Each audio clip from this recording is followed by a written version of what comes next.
Anti emetic drugs, ऐसी अद्वियात जो कि हम उल्टी को रोकने के लिए इस्तेमाल करते हैं, they are basically known as antiemetic. इससे पहले दूसरे लेक्चर में हमने जो भी वो फिजियोलॉजी थी उसकी, वोमिटिंग की, वो हमने डिटेल में देखी। आज जो हम देख रहे हैं उनकी ड्रग्स और उनकी जो रिसेप्टर्स होते हैं, अगर CTZ पे हैं या वॉमिटिंग सेंटर पे है, उनको ब्लॉक करेंगे, जिसकी वजह से आपकी बॉडी के अंदर जो कंट्रक्शन थी डायफ्राम की और कंट्रक्शन थी एब्डोमिनल मसल्स की और कंट्रक्शन आपकी स्टमक की और आपकी लोअर एसोफेजियल स्फिंक्टर वाल्व की ओपनिंग की, वो सब कुछ हम जब इन ड्रग से ब्लॉक करेंगे ऊपर CTZ वाले पार्ट पे, हिस्से पे, तो आपकी वॉमिटिंग कंट्रोल में रहेगी। ठीक है, इसको हम बोलते हैं एंटी वोमिटिक एंटी एमेटिक ड्रग्स, ऐसे अद्वियात जो वॉमिटिंग के लिए इस्तेमाल करते हैं, या ऐसे मेडिसिन जो कि हाइपर इमेसिस के लिए इस्तेमाल किए जाते हैं। those medicines which can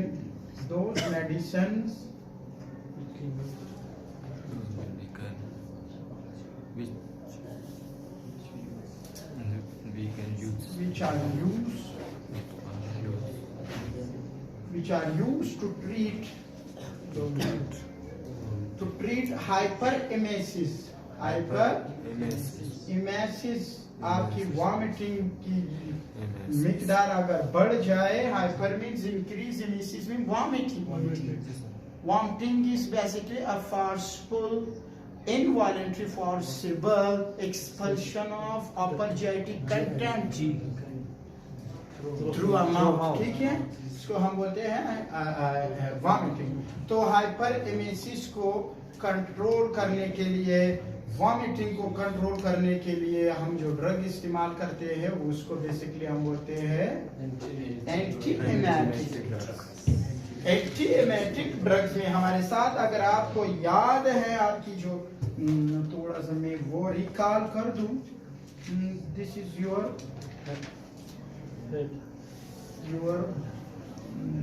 brain, higher brain centre.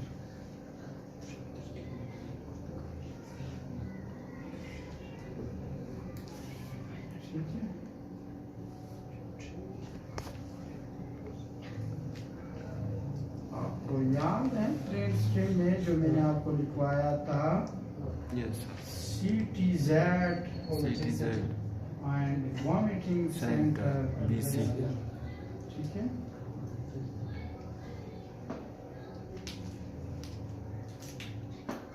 This is your CTZ medulla oblongata पास मौजूद है।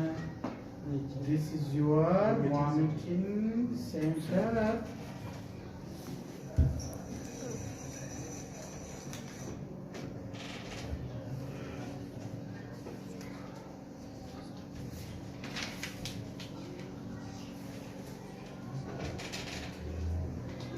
बाकी जो इसकी वॉमिटिंग की जो पैथोफिजियोलॉजी थी वो सब कुछ हमने डिटेल में देखी है। ठीक है, अब ये आपकी जो CTZ का मकान है, ये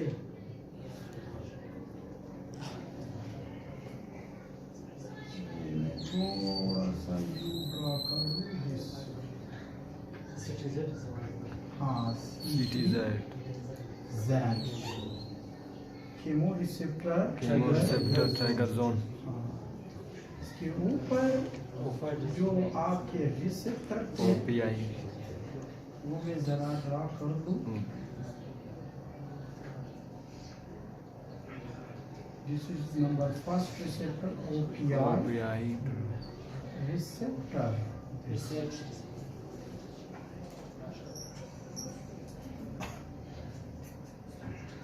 दूसरा करने ड्रा कर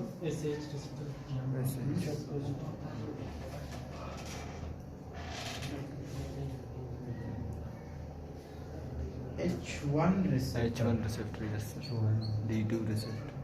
ठीक है, H1 रिसेप्टर।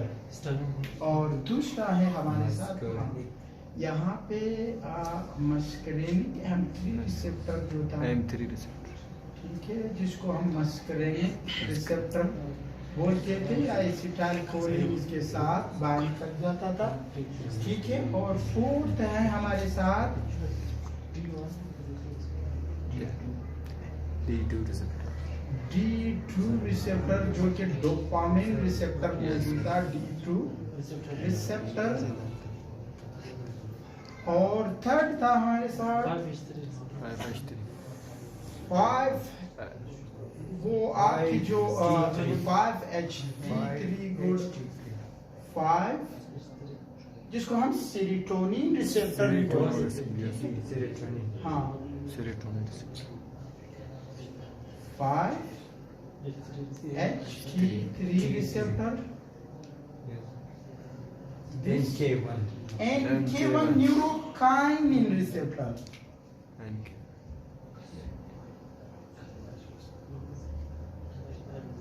NK1 receptor, मौजूद जिससे सब्सटेंस पी आपकी बाइंड करती है, न्यूरोकाइन रिसेप्टर। और ये है आपकी chemo receptor trigger zone, Yes. जिसको हम CTZ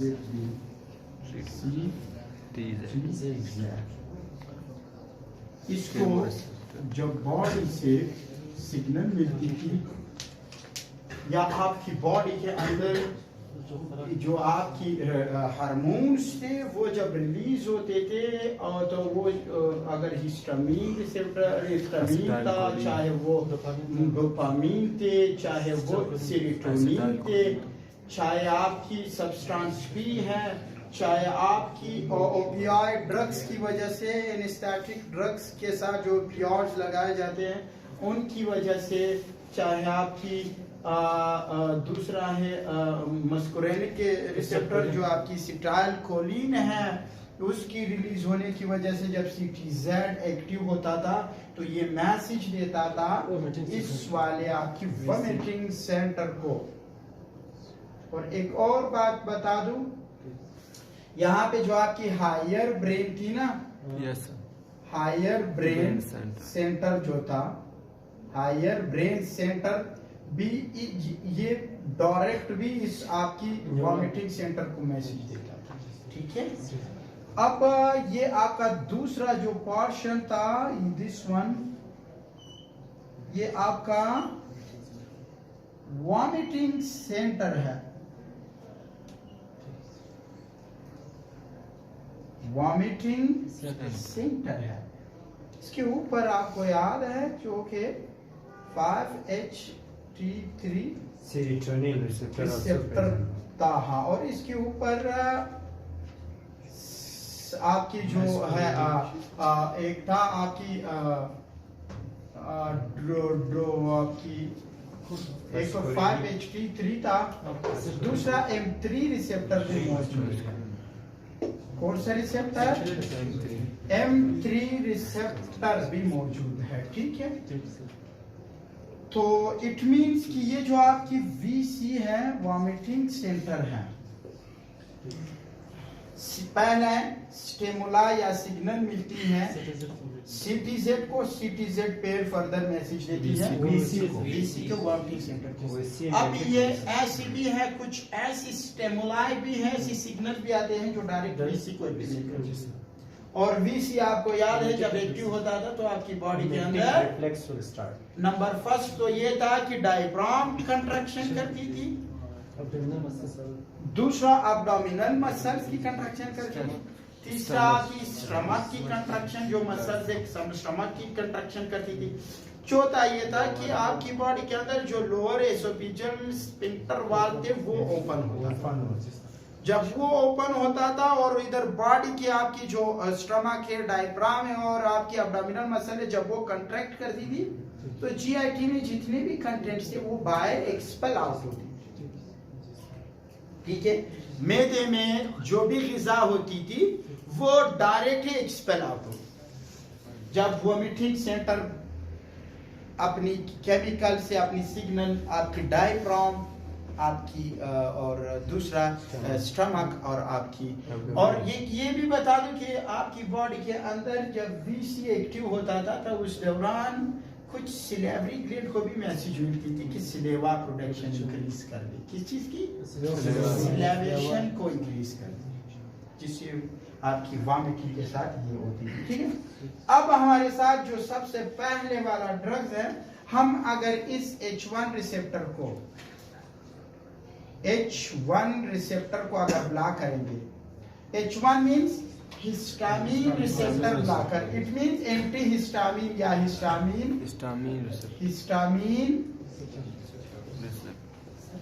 वन रिसेप्टर जो ब्लॉकर है हमारे साथ, साइक्लिजीन है, मैक्लिजीन है, प्रोमिथाजीन है, ये सारे हमारे साथ हिस्टामिन वन रिसेप्टर ब्लॉकर है। So first class of drug जो हमारे साथ है वो कौन है? हिस्टामिन वन रिसेप्टर ब्लॉकर, या आप इसको आसान अल्फाज में H1 रिसेप्टर ब्लॉकर भी बोल सकते हैं। H1 receptor blocker, this one, जिसको आप एंटी हिस्टामिन भी बोल सकते हैं। ठीक है। लेकिन इसमें जो आपकी H1 histamine one receptor blocker है, इसमें हमारे साथ कुछ ऐसे भी ड्रग्स हैं जिनके अंदर ये भी वो देखा गया है फंक्शन, जो कि आपकी एलर्जी में भी इस्तेमाल किए जाते हैं। किस चीज में? एलर्जी में भी हम इस्तेमाल करते हैं। इट मींस कि हमारे साथ जो first drug class of drugs है मैक्लिजीन, जो आपकी मैक्लिजीन है, साइक्लिजीन है और प्रोमिथाजीन है, और है आपकी डायमेनहाइड्रिनेट है, जो ग्रेविनेट के नाम से आते हैं। ये आप जो ग्रेविनेट लगाते हैं ना, असल में वो है आपके साथ क्या है? H1 receptor blocker. ठीक है, स्टैटिक वन रिसेप्टर ब्लॉकर। और डायपेनहाइड्रामीन है, जो आपकी मोस्ट ऑफ जो ड्रग्स होते हैं ना, जिस तरह आपकी कफ सिरप में डायपेनहाइड्रामीन जो है इस्तेमाल किए जाते हैं एज एंटी एलर्जी के तौर पे, आपके एसिफाइल में इस तरह के सिरप इस्तेमाल में ये इस्तेमाल किए जाते हैं। ठीक है। हाइड्रोक्सीजीन है, क्लोरोपिनार्मिन है, जो पेरिट्रॉन है, जो आपकी पेरिट्रॉन ड्रग्स है, गोली है ना, सिरप है, जो हम एज एंटी एलर्जी के तौर पे इस्तेमाल करते हैं, तो उनका असल में आपकी जो क्लोरोपिनार्मिन है वो असल में H1 रिसेप्टर ब्लॉकर है। ठीक है। और है डोक्सिलामाइन, ये हमारे साथ इसमें ये जो आपकी ये क्लास ऑफ ड्रग है, इसमें एंटीकोलिनर्जिक एक्टिविटीज भी पाए जाते हैं, कुछ मिकदार में कोलिनर्जिक एक्टिविटीज पाए जाते हैं इन दोनों में। ठीक है। और दूसरा जो हम अब ये जो आपकी ड्रग्स हैं, जिनका जो हमारे साथ एक्शन है, मोड ऑफ एक्शन है, वो क्या है? H1 रिसेप्टर को ब्लॉक करना। किसको ब्लॉक करना? जब H1 रिसेप्टर ब्लॉक होंगे तो आपकी CTZ को CTZ विल नॉट एक्टिवेट, तो CTZ फिर सिग्नल नहीं देगी आपकी इस वाले VC को, वोमिटिंग सेंटर को। जब सिग्नल नहीं मिलती, नंबर फर्स्ट ये बता दूं, जब VC को सिग्नल नहीं मिलती तो VC वॉमिटिंग रिफ्लेक्स नहीं करेगी। वॉमिटिंग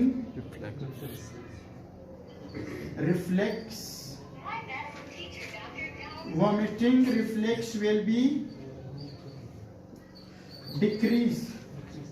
वॉमिटिंग रिफ्लेक्स जब कम हो जाएगी तो इट मीन्स कि आपकी GIT को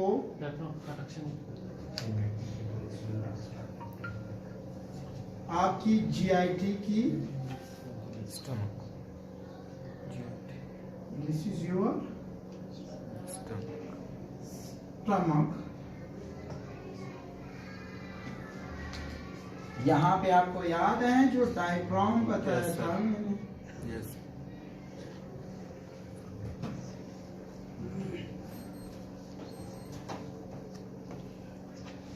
आपकी जो डायफ्राम है ना, इधर देखिए,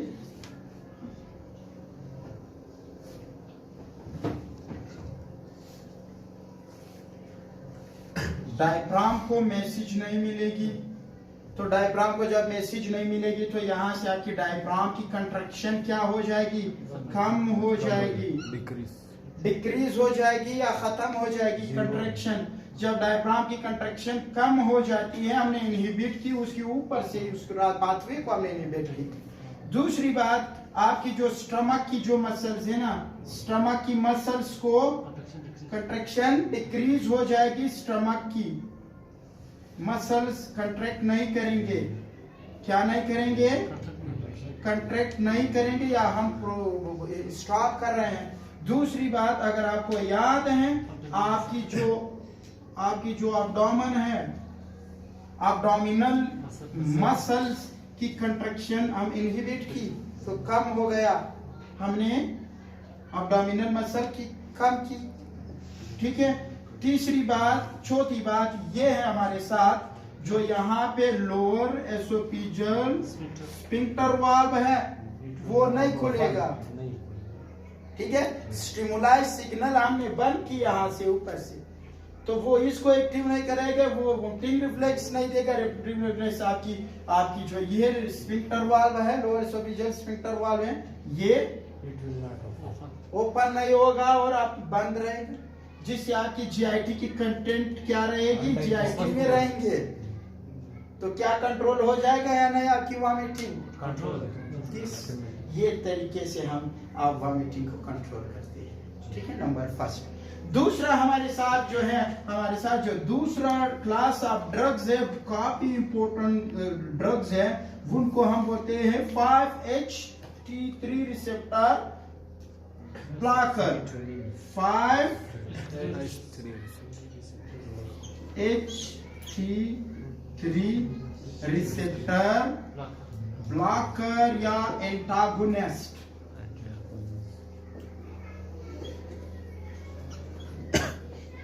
जो कि आपकी हिस्टामिन रिसेप्टर को ब्लॉक करेंगे। किसको ब्लॉक करेंगे? हाँ,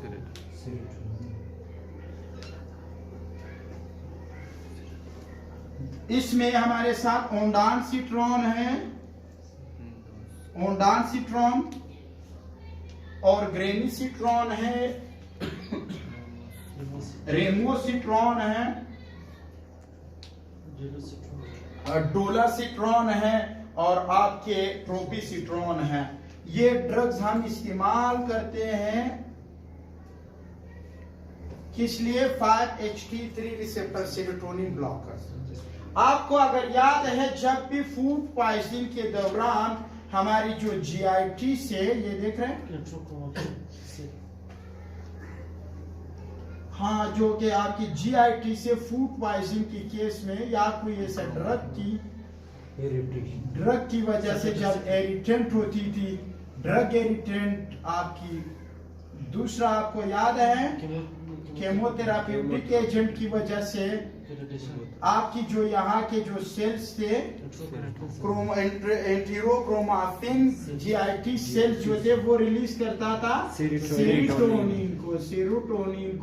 सेरोटोनिन जब रिलीज होता था तो वो जाकर अपने रिसेप्टर को एक्टिवेट करता था, जो कि इसकी वीसी के मकाम पे भी मौजूद है और इसलिए आपकी सीटीजेड भी मौजूद है। सीटीजेड और वीसी जब एक्टिव होता तो एमेटिक रिफ्लेक्स देती थी। एमेटिक रिफ्लेक्स से आपकी डायफ्राम कंट्रैक्शन होती थी, स्टमक मसल्स की कंट्रैक्शन होती थी और आपके एब्डोमिनल मसल्स की कंट्रैक्शन होती थी और सिलेवेशन इंक्रीज होती थी मुंह के अंदर, और आपकी लोअर एसोफेजियल स्फिंक्टर वाल्व खुल जाता था, जिसकी वजह से जीआईटी की कंटेंट सारे बाहर खारिज हो जाते। ठीक है, थ्रू माउथ। तो अब अगर हम वो करेंगे, ब्लॉक करेंगे अपने रिसेप्टर को ओंडानसिट्रॉन से, किससे? ओंडानसिट्रॉन से अपनी इस रिसेप्टर को ब्लॉक करेंगे। किस रिसेप्टर को? 5-HT3 रिसेप्टर, जो सेरोटोनिन रिसेप्टर है। पहले हमने H1 रिसेप्टर ब्लॉक की अपनी एंटीहिस्टामिन ड्रग से, दूसरा यस ये सबसे अब ये बता दो कि H1 हिस्टामिन आपको पता है लिप्रेन से रिलीज होती है। Yes, sir. ये से मोशन सिकनेस, मोशन सिकनेस, तो यही तो वजह है कि मोशन सिकनेस में ये बेस्ट है। किस में? मोशन सिकनेस, मोशन सिकनेस में बेस्ट है। मोशन सिकनेस के लिए दीज ड्रग्स आर बेस्ट। ठीक है।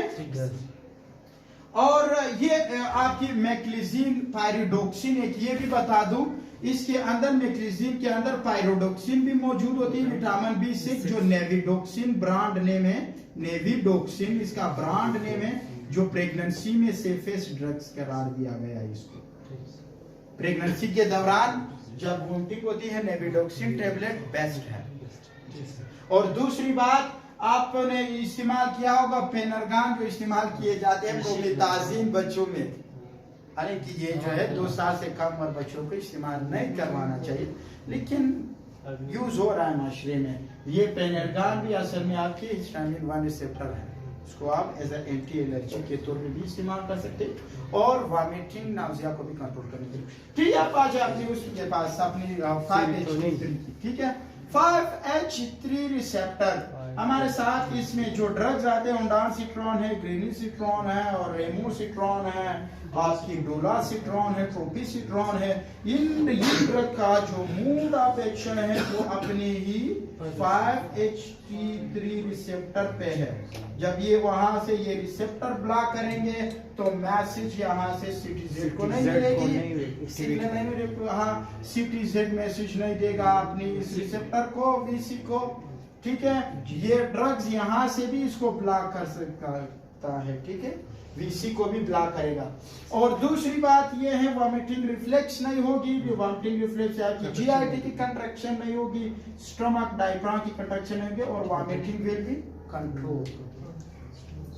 तो ये क्लास ऑफ ड्रग्स हमारे साथ क्या है? अच्छा, ये किस केस में हम इस्तेमाल करेंगे? ये मोस्टली मैंने बताया था कि आपकी जो आपकी जो ये जो आपके इंटीरोक्रोमाफिन सेल है ना, इंटीरोक्रोमाफिन जब भी GIT को इरिटेट पहुंचती है तो ये सीरोटोनिन रिलीज करती है, इससे एक सब्सटेंस भी रिलीज होती है।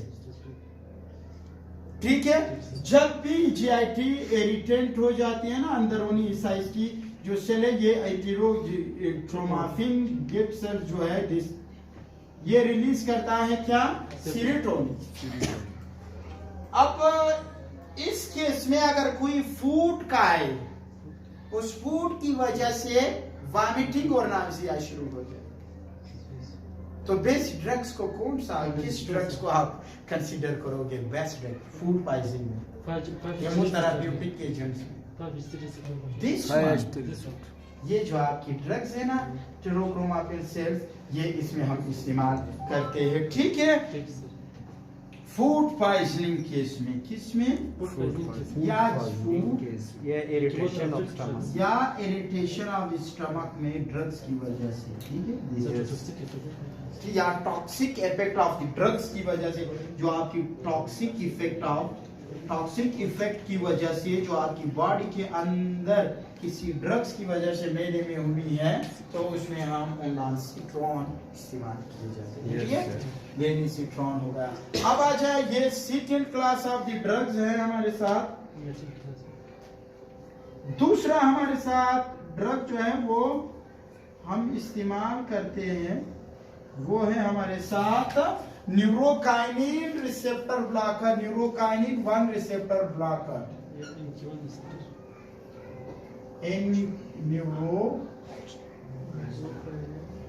न्यूरोकाइनिन रिसेप्टर 1, न्यूरोकाइनिन 1 रिसेप्टर, जिसको हम NK1 रिसेप्टर बोलते हैं।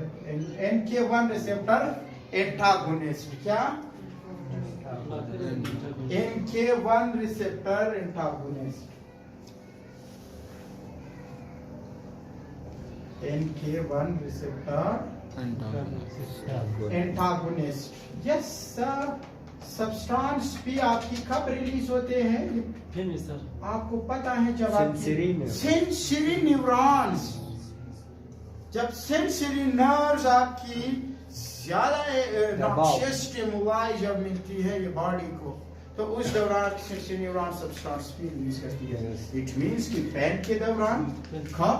पेन में इन्फ्लामेशन में आपकी सब्सटेंस भी बॉडी से रिलीज होती है। ये केमिकल मेडिएटर्स हैं, ठीक है।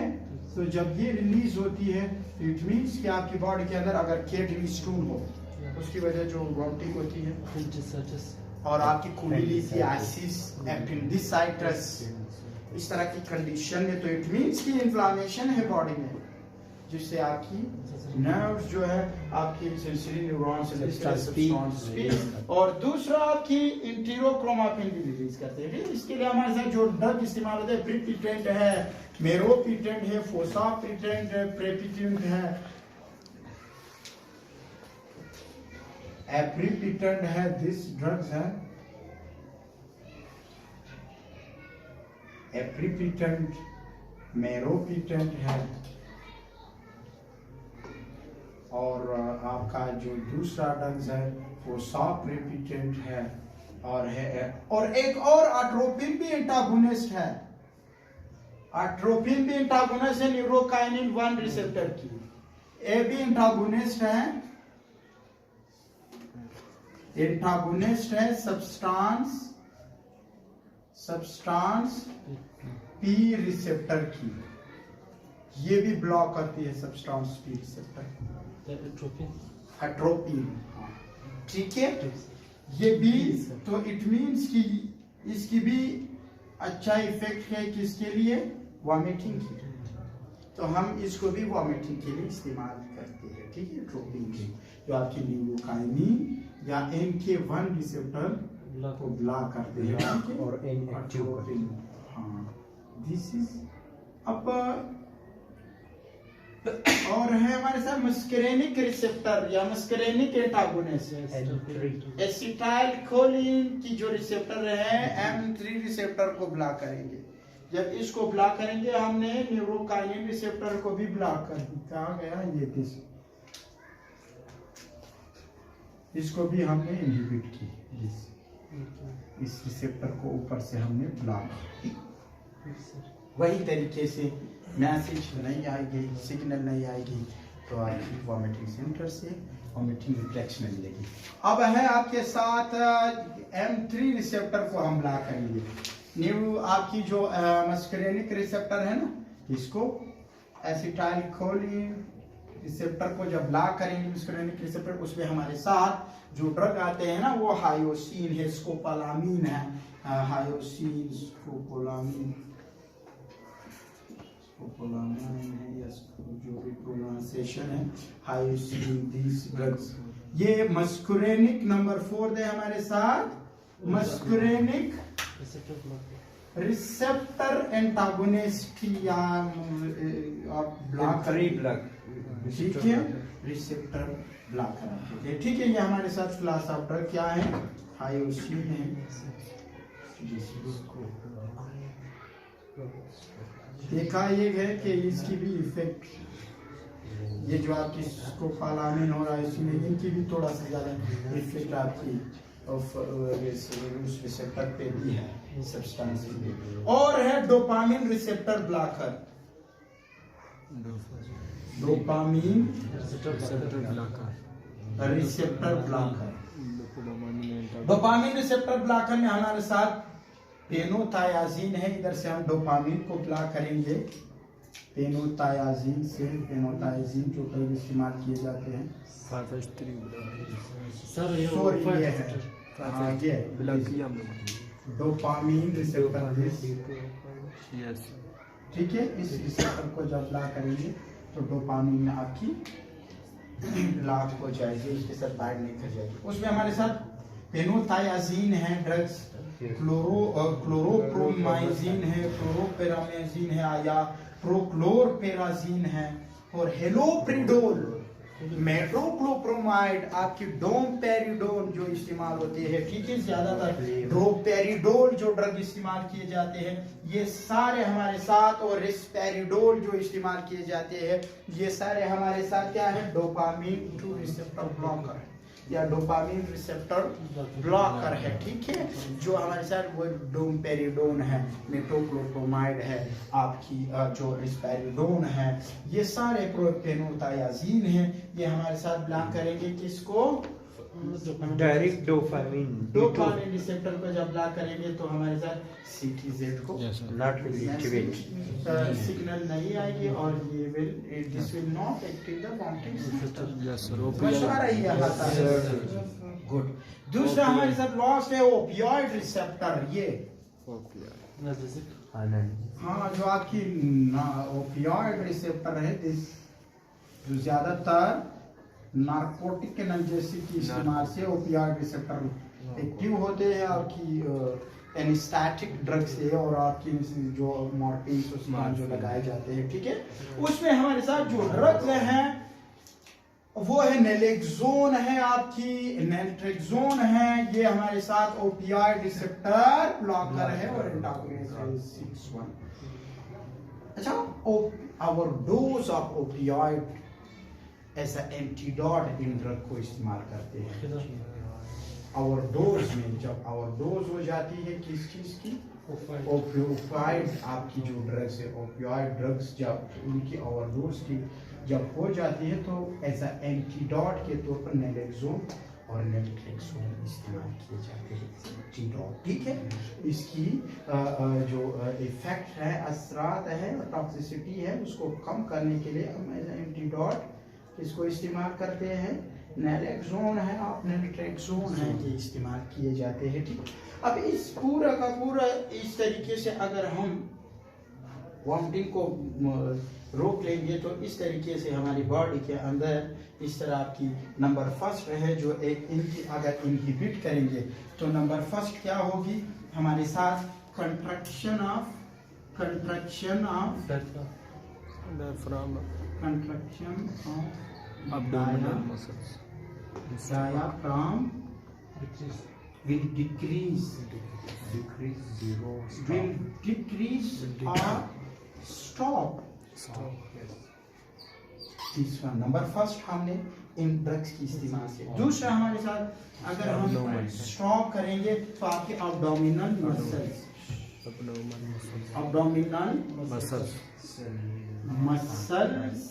की contraction will stop, abdominal muscle contraction will be stopped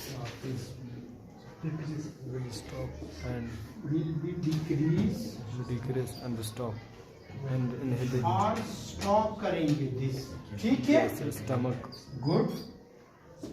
तीसरा हमारे साथ जो हमारे साथ stomach muscles construction, stomach construction, yes,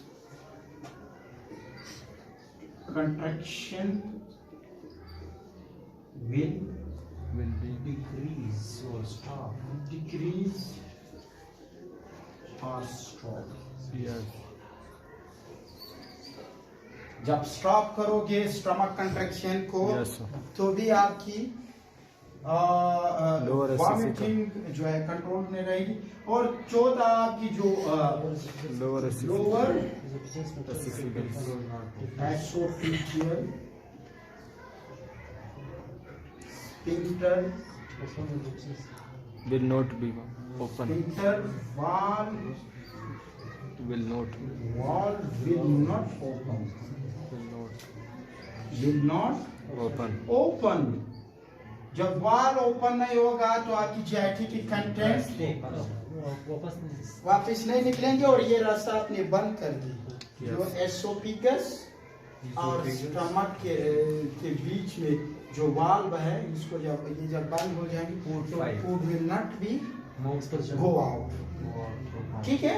और आपकी ये बात भी है कि सिलिवेशन हम डिक्रीज कर रहे हैं, सिलिवेशन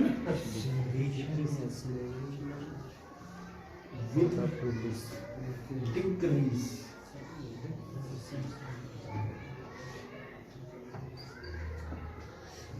इन तरीके से जब हम इनको ब्लॉक करेंगे और हमारे साथ कंट्रैक्शन ऑफ जीआईटी ये नहीं होगी और वॉमिटिंग रिफ्लेक्स नहीं आएंगे इन मसल्स के पास, तो आपकी contraction of diaphragm, abdominal muscle contraction, stomach contraction और स्फिंक्टर वाल्व ओपन नहीं होगी और आपकी शेल्फ डिक्रीज हो जाएगी। तो इस तरीके से हमारे साथ जो वॉमिटिंग है हम इन ड्रग से, इन अद्वियात से कंट्रोल करते हैं। यस डियर, ये आज की हमारा टॉपिक था। यहाँ तक किसी को कोई सवाल हो? No. नहीं। Thank you.